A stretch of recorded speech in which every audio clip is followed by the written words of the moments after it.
पूर्वी लद्दाख में वास्तविक नियंत्रण रेखा LAC पर घटनाक्रम तेजी से शांति की दिशा में घूम रहा है। पैंगोंग झील इलाके से चीन और भारत की सेनाएं पीछे हट चुकी हैं।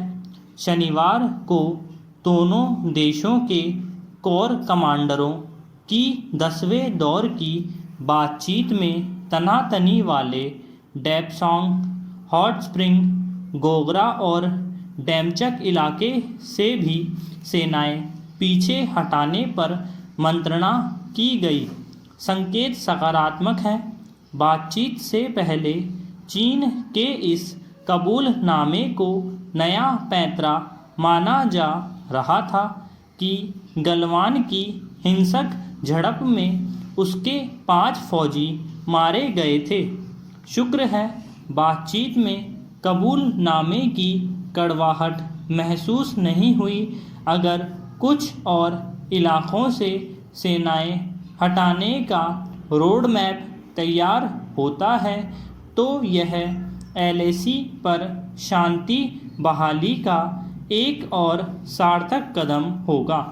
पैरा करीब 9 महीनों से तनी चीन की गर्दन में लचीलापन पैदा करना भारत की बड़ी कूटनीतिक जीत है।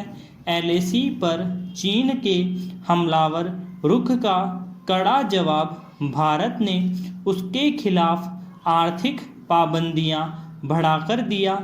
दुनिया में सबसे बड़े आर्थिक ताकत बनने के सपने देखने वाले चीन के लिए भारत जैसे विशाल देश की पाबंदियों की परवाह नहीं करना मुश्किल है। अंतर्राष्ट्रीय स्तर पर भी वह अलग थलग पड़ता जा रहा है।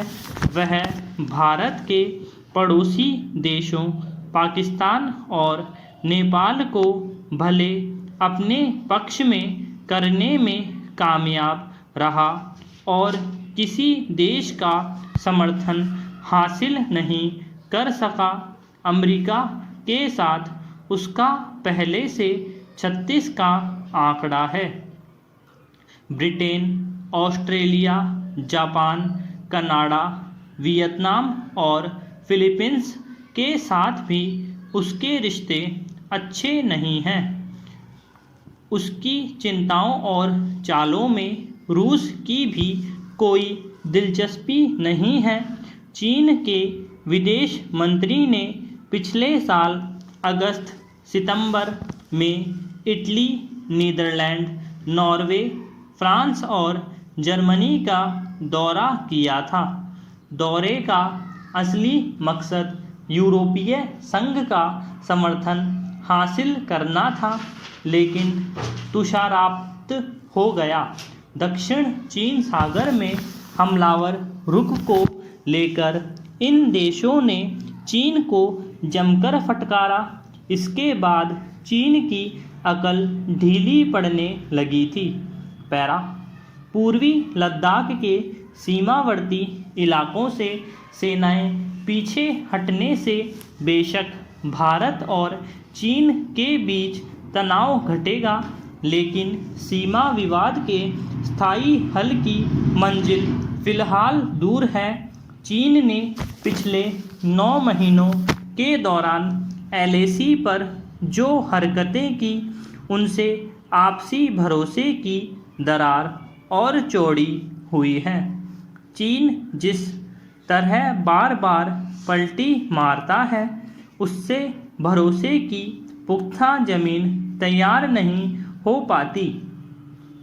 एक दूसरे के दावों और LAC का सम्मान करते हुए दोनों देश बातचीत का सिलसिला जारी रखें तो भविष्य में भरोसे की कोई सूरत पैदा हो सकती है। पूर्वी लद्दाख से सेनाएं हटने की प्रक्रिया के दौरान भारत को चीन के कदमों पर सतत निगरानी रखनी होगी। चीन अगर भरोसा तोड़ने में माहिर है तो उसे अच्छी तरह समझा देना होगा कि यह 1962 का भारत नहीं है। सीमाओं पर अब धोखे की एक चिंगारी भी बर्दाश्त नहीं की जाएगी।